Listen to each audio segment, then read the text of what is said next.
when you talk about the Syrian people and what the Syrian people want, how can you quantify that? Do you have any independent surveys where you can actually document that? And secondly, you talk about the corporate media, the Western media, the lies, and all of this.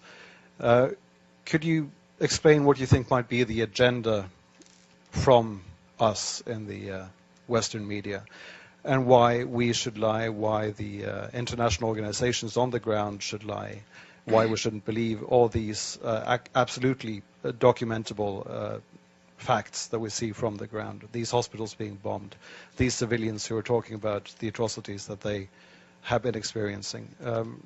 How can you justify calling all of us liars? Sure.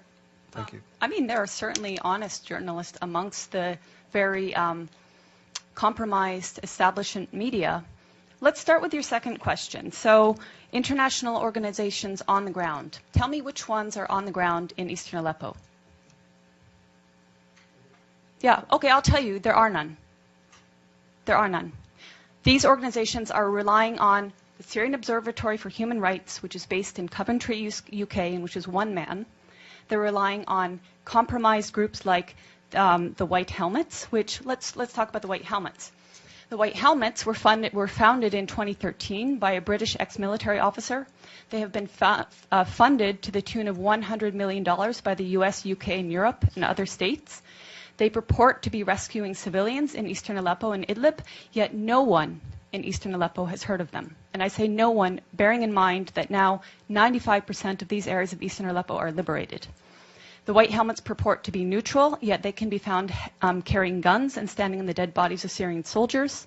And their video footage actually contains children that have been recycled in different reports. So you can find a girl named Aya who turns up in a report in month, say, August, and she turns up in the next month in 2 different locations. So they are not credible. The SOHR is not credible. Unnamed activists are not credible. Once or twice, maybe, but every time, not credible. So your sources on the ground, you don't have them. As for your agenda, not your, but the agenda of some corporate media, it is the agenda of regime change. How can the New York Times, I was reading it this morning, or how can Democracy Now!, which I was reading the other day, maintain until this day that this is a civil war in Syria?